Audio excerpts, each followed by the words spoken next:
Hi, I'm Andrew, and this is Keen on Democracy. A chill is enveloping the world. Everywhere I go these days, the conversation is the same. Everyone is fearful about the fate of democracy in our digital age. The same worried question is on all of our lips. What or who is killing democracy? Everybody wants to know. There's certainly no lack of suspects. Trump, Putin's trolls, Mark Zuckerberg, authoritarian populism, the wall, Viktor Orban, fake news, Brexit, Bolsonaro, surveillance capitalism, Erdogan, Twitter, or, last but certainly not least, the president of the People's Republic of China, Xi Jinping. So what's up with democracy these days? Is it really dying? Or is it simply shedding its industrial analog skin and updating itself for our networked digital age? That's the subject of this podcast series. This is a show featuring conversations about the most important issue of our age with some of the world's most incisive thinkers. I hope it both provokes and enlightens. Ian Bremmer is one of America's leading political consultants and the author of the 2018 best-selling book, Us versus Them, The Failure of Globalism. Globalism, of course, doesn't mean the same thing as globalization. So I began my conversation with Bremmer by asking him to distinguish between these two critical concepts. Ian Bremmer, the author of Us versus Them, The Failure of Globalisation. Ian, has globalization really failed? That's a pretty outrageous statement, especially for a global strategist like you to make. It would be if that was the claim that I made, but it's not. I think globalization is awesome. I think globalism has failed. I see those as two very different things. Okay, so I made the mistake of confusing globalism with globalization. You talk about the failure of globalism rather than globalization. So what's the difference between the two? Well, I mean, globalization is this idea that open borders and free trade and global security provided by the U.S. and its allies is good for the global economy. And that's obviously true. I mean, we've seen extraordinary growth in the period of globalization. We've taken over 1 billion people out of absolute poverty. We're educating people. We're driving urbanization. I mean, it's certainly bad for the climate, and that's a serious issue. But if you look at the human condition, I mean, people getting immunized, people becoming literate, people having access to proper healthcare, that's a great thing. But globalism is this ideology that's been promoted by elites in the West. And when I say elites, I don't mean just the political leaders. You mean guys like you and I? Absolutely, guys like you and me too, saying that if we support open borders and free trade and global security, that's going to be good for our citizens. And it hasn't worked out for a lot of them, and they're pretty angry about it. And the failings of globalism has led you to Brexit and Trump and Bernie Sanders and the yellow vests in France and on and on and on. The fact that we have greater economic inequality in the US right now from any point since the Great Depression, and people are aware of that and angry about it, that tells you that a lot of citizens are rejecting the globalist ideology that has been promoted for them. Last week, we had Salih Özel, the Turkish political pundit, on, who argued that the two key problems about democracy are fixing capitalism and by regulating big tech. But do you believe that the failure of globalism has essentially undermined democracy? Because the things you brought up, Brexit, the yellow jackets in France, aren't those manifestations of democracy working? Well, sure. I mean, insofar as you have people that are angry, that are expressing that anger in legitimate political ways, they're not actually trying to tear down the system. So, I mean, I think the fact that there are referenda and democratic elections that continue to work shows that democracy is functioning. Now, if you want to talk about Turkey and Erdogan trying to directly undermine some of those institutions, or Trump and his efforts to talk about the press as enemies of the people and his refusal to accept existing checks and balances with Congress, you would say that the implications of some of those votes have led to people and processes that make democratic institutions weaker. I think you'd also focus on the fact that an awful lot of young people increasingly say they don't believe in their democratic systems. They don't think they're legitimate. So an awful lot of young people in the United States say what they would be okay with a military dictatorship in the US as opposed to democracy. That's kind of an astonishing thing to say and see. And that is absolutely related to democratic processes that are eroding. Yeah, in your book, you have this really intriguing introduction where you suggest that more and more people in the world are like Palestinians in the sense that voting isn't helping them, so they spend their lives throwing rocks. Do you want to develop that metaphor of more and more people becoming like the Palestinians and finding themselves in the dilemma of the Palestinians? Yeah, and it's a depressing analogy, but I mean, let's face it, more and more people are becoming like the Palestinians in two ways. First of all, because we don't care about them. We have a world where information cycles immediately. We know what the Palestinians are going through. In Gaza, you've got 50% unemployment. You've got 40% not getting enough to eat. You've got no educational prospects or employment prospects for these people or their kids. And yet, whether it's the United States or the Europeans or the Israelis or even the Palestinian Authority, they're not really doing anything for these people, and the people feel that way. So first of all, you have the fact that nobody cares. And secondly, you have the fact that they're feeling as a consequence powerlessness and helplessness. And, that means that increasingly, not only are they throwing rocks at the Israeli Defense Forces, but they're even throwing themselves at the border, which is defended by Israeli troops who have orders to use lethal force for anyone approaching that border and trying to breach it. And a number of Palestinians have been killed. And that shows a level of extraordinary discontent with people that have been lying to them for decades, saying, oh, we're going to take care of you. We're going to ensure there's a two-state solution. We're going to get you economic capacity to improve yourselves. It just hasn't happened. And I think that if you look at what's happened to a lot of people living in our countries, in the West, wealthy countries, they increasingly feel like they're being lied to and nobody cares about them. And that's why they're suddenly either not voting at all or voting for an awful lot of people that are well outside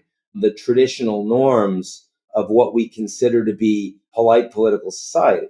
So are you suggesting then that the working classes of Western Europe or the United States, the people now who are struggling to find a place for themselves in the globalized economy, they are like the Palestinians, that they've come to throwing rocks? And are you suggesting that perhaps voting for Brexit or for Trump or for Bolsonaro or Erdogan, it's like throwing rocks? I do. The equivalent in political terms? I absolutely do. And I'll tell you why. It's because when you throw a rock, you don't believe that that's actually going to improve your situation. You run after you throw it, right? So it's not like you think it's a win, but it does give you a voice. It does actually show you're not going to sit down and just take it. You're still an independent human being, and you can't be treated that way without a response. And I think that all the people that voted for Brexit, I don't think they all actually thought Brexit was going to improve their lives, but they did believe the system was rigged against them and that all of the people with their fancy educations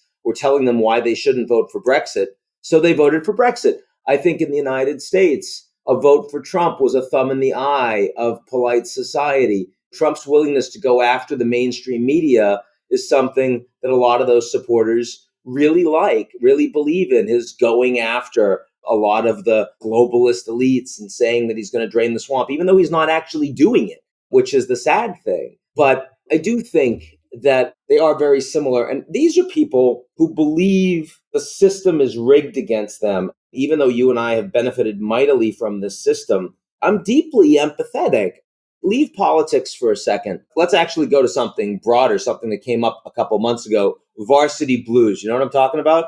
Yeah, when Hollywood celebrities were paying $500,000 to get their kids into USC, right? Yeah, and of course, not just Hollywood celebrities, but I mean, like literally thousands and thousands of people. And I mean, we found a study came out recently that in Greenwich, Connecticut, over half of the high school students that were taking the SATs to get into college were doing so with a psychological note excusing them from the 4 hours and being able to take the test basically with no time limit over 2 full days. The system, I mean, people see that. Average person, the person not just working class, middle class, upper middle class, And they feel like the gatekeepers are doing everything they can to make the system unfair. It's not that these people oppose democracy, it's they don't believe their system is a functioning democracy. That seems pretty fair. That's why they're voting for Brexit and Trump. It's that notion that, yeah, the system is actually rigged. And wealthy and powerful people are using their access to the political system to ensure that it stays rigged. And that's not reasonable.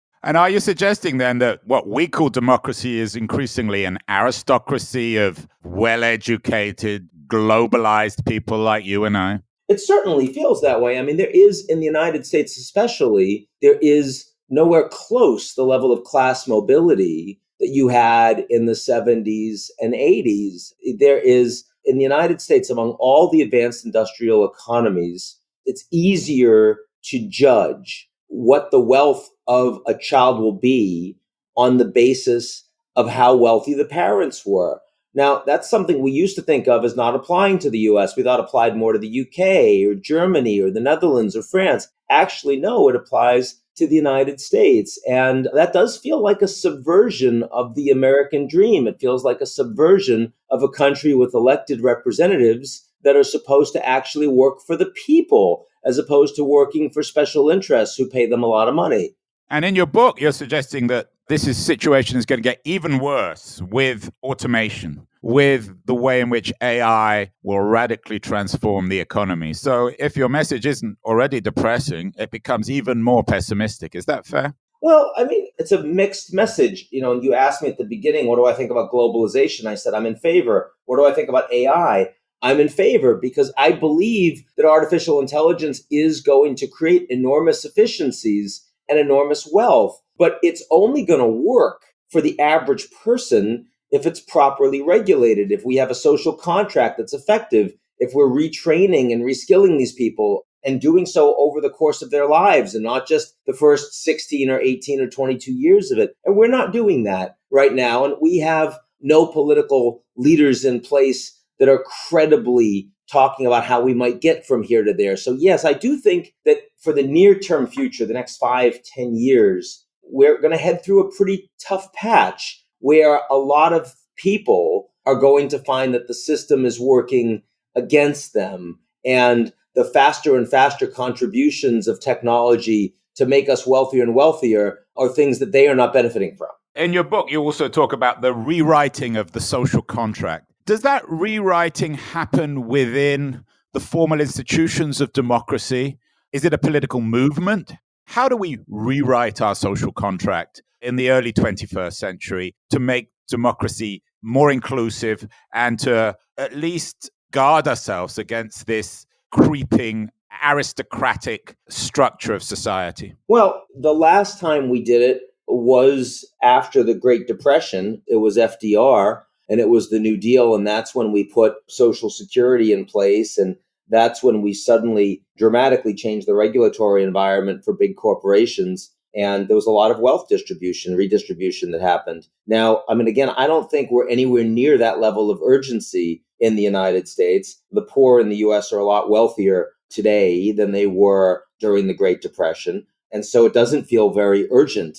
You're quite dramatic in the way in which you see this crisis. You say that day is coming sooner than we think in terms of the need to rewrite this social contract. Yeah. This is not a minor issue. It's not a minor issue, but the reason I say that we're like the Palestinians is if you think about 20, 30 years ago and all of the op-eds that were written about how we need to fix this or Israel's going to fall apart, turns out it's not true. Israel just had an election a month ago and the Palestinians weren't even a part of it. Neither of the two candidates for premier, Netanyahu or Benny Gantz, were talking about needing to address the Palestinian issue. Right. It's not urgent for the Israelis. So while you have a whole bunch of people getting angrier and angrier in the United States, the fact is that there's very little perceived need for the government and for the people in power to do more than a box-checking exercise. Alexandra Ocasio-Cortez can certainly talk about a Green New Deal, but nobody is credibly moving in that direction that has real power right now. So I think that the solutions we're talking about are going to be piecemeal, they're going to be small, they're going to be experimental. Some will come from mayors and governors, Some will come from CEOs and individual philanthropists. And over time, hopefully, we'll scale them. But I mean, realistically speaking, this is going to get worse before it's better. It's kind of the geopolitical equivalent of climate change, where if you'd asked me about climate change 30 or 40 years ago, and I had the science at my fingertips, I would tell you, yeah, this is getting worse, but we're clearly not getting ready to fix it anytime soon. We have to get through the point of awareness by people that really matter and start putting resources towards it. That is not on today's agenda. Yeah, so I get your point now about the Palestinians as being a kind of political theater that doesn't matter, that they throw rocks. Sometimes it gets on the headlines. More and more, it isn't actually on the headlines. Makes them feel better, but nothing changes. Yeah. What about institutional changes within democracy itself? In Ireland, for example, they're experimenting with citizen committees that can fix stuff that referendum usually aren't able to address in a serious way. Should we be thinking about formal reform to the kind of institutional nature of 21st century democracy? Can it be distributed? Can it be radically reformed? It's easier in small countries that are homogeneous, that can be much more quickly responsive to populations that they know and can touch. That's why I said in the United States, I think you're talking more about cities and governors of small states than you are talking about reforming Washington as a whole. We talk about Washington, you're talking about needing to remove money from politics. You're talking about some basic structural reforms that are very hard to really implement. But when you're talking about smaller countries like Finland, which is dealing with AI by actually putting cash to ensure that 1% of the entire population is going to be educated about AI so they can build a civil society that is focused more on these sorts of issues. I love that as an experiment. I think that's a smart thing to do. Really hard to make that happen on a countrywide basis in the world's largest economy, the United States. Yeah, and we had the CTO of Estonia on the show a few weeks ago talking about what the Estonians are doing, which is incredibly innovative. But as you say, it's very hard to replicate in a large country like the United States. Ian, what about the role of social media and the digital revolution in all this? As I said, Sally Ozel last week suggested that the way to fix democracy requires more regulation of social media. Do you think, given your metaphor of the Palestinians, do you think that that might reduce the rock throwing if we can fix fake news, if we can address all the problems associated with social media? Absolutely. There's no question in my mind. What you have seen with social media is the weaponizing of inequality, because it really does polarize society into not engaging with people with different views, only talking to people they already agree with, much more susceptible to radicalization, to extreme political movements, and to fake news being propagated by those that seek to profit and otherwise benefit from attracting more people to narrower and narrower perspectives. We need to do something about that. I think that your Facebook, your Twitter app, your YouTube app should come with a warning label that says use as directed will be hazardous to your health. Like tobacco.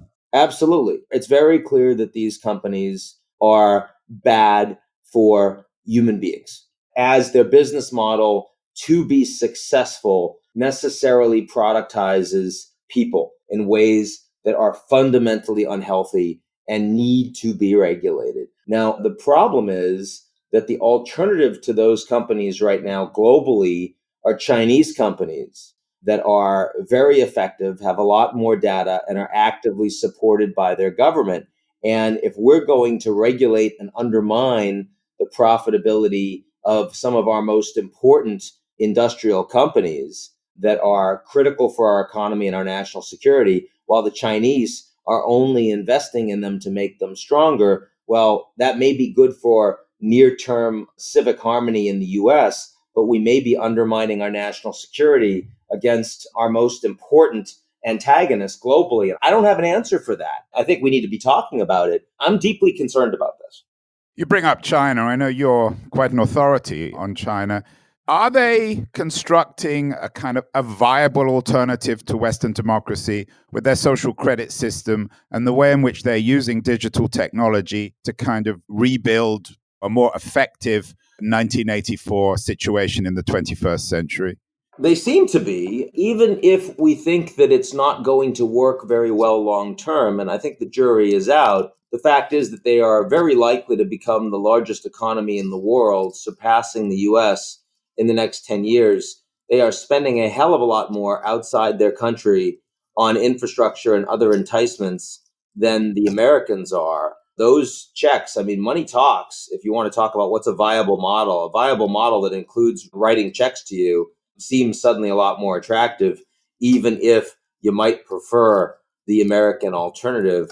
And you act about social credit. Yeah, I mean, it's clear that technology and, big data and the surveillance that comes with the being able to collect and manipulate that effectively is something that is allowing the Chinese government to steer the behavior of its populations and its companies in directions that strengthen an authoritarian Chinese system.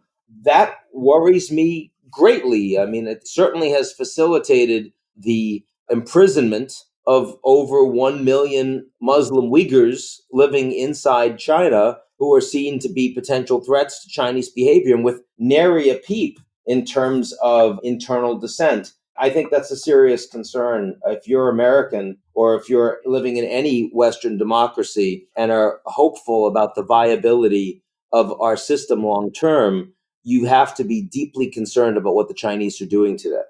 All this is extremely chilling. We're becoming Palestinians. The Chinese are constructing a totalitarian alternative to a Western democratic system that isn't working. Let's spend the rest of this conversation focusing on concrete fixes.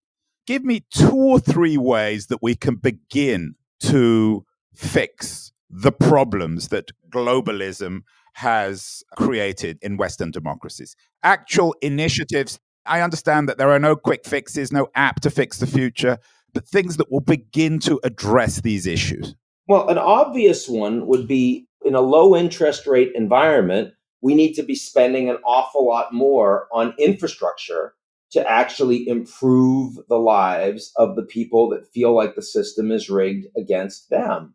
So that means real spending on improved local infrastructure in rural areas and second and third tier cities. It means going after the teachers' unions and spending locally and statewide on improved, especially early stage education, focusing not just on the Voc schools, because this is not like the German model where you're going to have one job for the rest of your lives, but instead taking advantage of AI, building out Socratic method, and teaching more critical thinking, teaching more curiosity, creating more dilettantism, people that will have the ability to be more flexible with their jobs over the course of decades. We have underinvested in that kind of infrastructure in the US for decades and decades. And, despite massive deficit spending under a couple of years of Trump, we still have no infrastructure plan. That's a ridiculous thing. I have no problem with deficit spending if you're spending on things that are going to lead to a return. I mean, when we invest in a corporation, we don't just look at their debt, we look at their assets.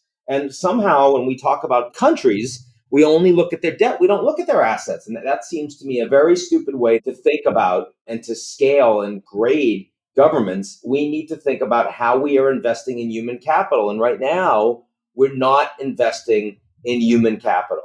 That's where we need to function again. I mean, a country that spends more money than the next 7 combined on defense, and most of that being spent on types of defense that are increasingly 20th century and irrelevant, like aircraft carriers and tanks, as opposed to what the Chinese are spending on, which is cyber and space. And we don't have the ability to invest in our own human capital. That just seems very clearly to be a serious misallocation and misprioritization of what we're doing. And I think we can do better than that. And I've heard this many times before, and of course it's absolutely true, but something serious has to happen to trigger this, doesn't it? Well, yeah, I thought about writing this book in 2009 after the financial crisis, when it was pretty clear that this was the trajectory we were heading on. And we had the Occupy Wall Street movement and all the rest. I decided not to write it because I thought to myself, by the time it comes out in 9 months or 12 months, the Occupy Wall Street movement's going to be gone and no one's going to care and no one's going to read the book. And that was right. But I feel bad about it because I'm one of the people that is a part of the problem. Over the course of the last 10 years, I've got a platform, I've got millions of followers, I've got the monetary wherewithal, I'm aware of this stuff. And what was I doing? I was going to Davos and I was building a consulting company for a bunch of wealthy CEOs that ultimately were part of the problem. And so I feel badly about that. And, I'm not saying that writing this book now by itself is going to make that much of a difference, but it's something. I mean, I started a media company that even with puppets on international affairs that I never would have done 5 or 10 years ago, because I'm like, well, maybe this is something that'll help to engage younger people in a better understanding. What's this network? What's it called? It's called G0 Media, and the puppet show is called Puppet Regime. And people like you and me and thousands that you and I know, the circles we travel in, a big part of the solution is going to be getting us to do more,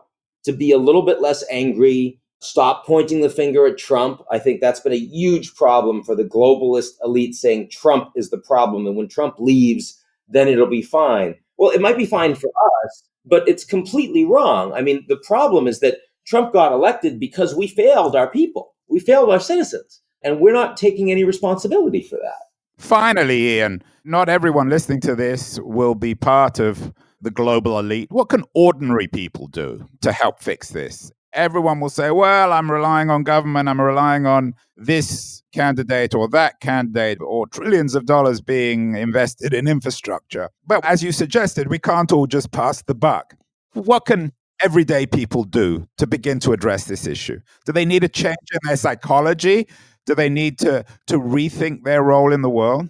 I think that the average person needs to do what they can to break down this very dehumanizing process that has been built up by the business models of social media that's driving us crazy about politics. We need to become 10% less crazy, 10% less angry. One way to do that is to make sure that you are actually actively listening to, following, engaging with people that you respect but disagree with.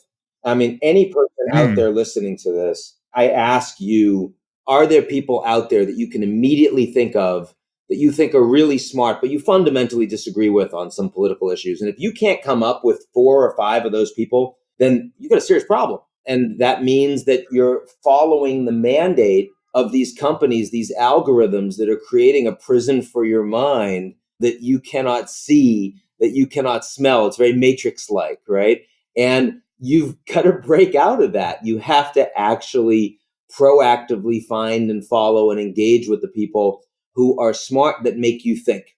And the food companies back in the 70s and 80s, they were giving us the food that we said we wanted, but in reality, they just wanted to sell us more to. It was all the fat, all the salty, all the sweet. And, within 20 years, we had the highest type 2 diabetes and morbid obesity in the entire world. I blame the companies for that, and I blame the companies and the government for not properly regulating them. But until we get proper regulation and the companies change their business models, we as consumers, as human beings, have to try to use these products more responsibly. The companies are not going to help us. They don't care about us. They're making us into products. We have to fight that.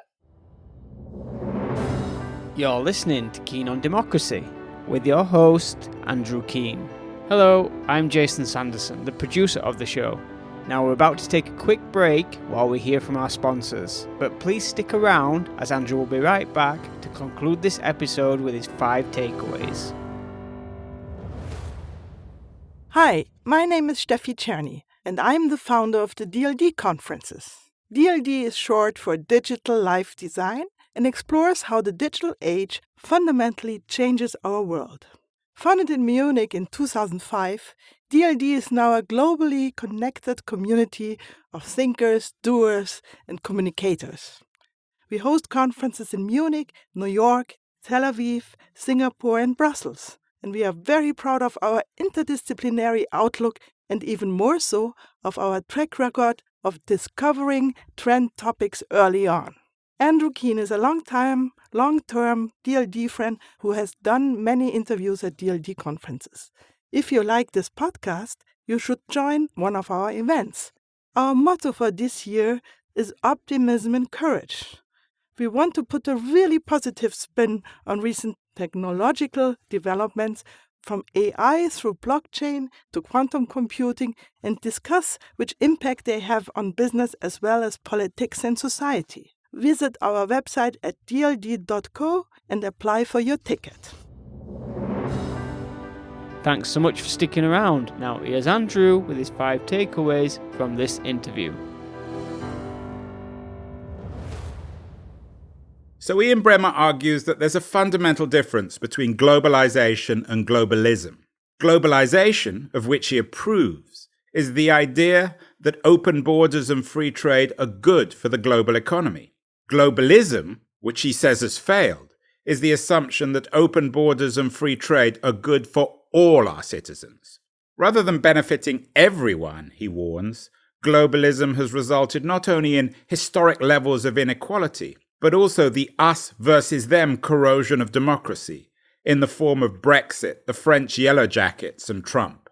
Globalism, he says, is transforming more and more of us into angry, powerless Palestinian youth, rock-throwing protesters who no longer believe in the system. Rather than being good for all citizens, Bremmer says, globalism has been very good for a new global aristocracy of financial, professional, and technological elites who are rigging the political and educational system for their own benefit. Globalism thus represents the subversion of the American dream. Open borders and free trade are resulting in an increasingly closed society of less and less class mobility. The gatekeepers have turned into poachers. And disruptive technology such as AI, Bremmer bleakly concludes, is, at least in the next 5 to 10 years, only going to make more of us into Palestinians. That's because an unregulated technological revolution will only compound globalism's winner-take-all economy. So how do we fix this? The entire social contract needs to be rewritten, Bremmer says.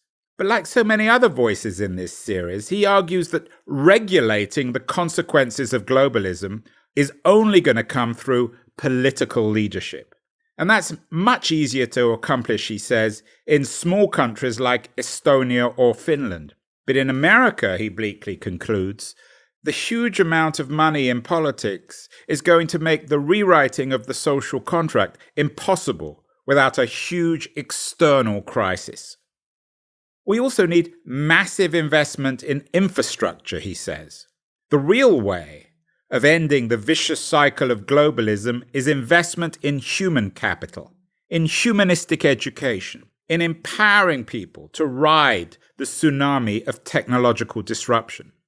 But like the prospect of a rewritten social contract, Bremmer doesn't seem particularly optimistic about a multi-trillion-dollar investment in social infrastructure. He's a little bit more hopeful about less expensive ways of fixing globalism. Social media, which he memorably describes as weaponizing inequality, desperately needs to be regulated, he believes. His suggestion that Twitter or Facebook needs to come with a health warning is intriguing. But even here, he's ambivalent about the impact of regulating social media, warning that it could end up empowering Chinese social media networks. So the real way to fight back against the echo chambers of Twitter and Facebook, he says, is to engage with people you don't agree with. Put the rocks down, he says, and talk to someone, a Trump or Brexit voter, for example, with whom you disagree. Perhaps this kind of self-medication is a practical first step. Maybe I'll even invite Steve Bannon or Milo Yiannopoulos onto my show. Now, we've got a real big favour that we need to ask. If you like this episode and you've been enjoying the other interviews, we'd sure love it if you headed over to the iTunes podcast app and leave us a review. If you'd like to hear more episodes, there's a subscribe button there and in all other platforms like Spotify, Overcast and Google Play. So head over to one of those, subscribe, leave us a review, share it with your friends if you'd like, and we'd appreciate it so much. Be sure to check out our next episode every Thursday, and from all of us at Keen on Democracy, we hope you have a fantastic day.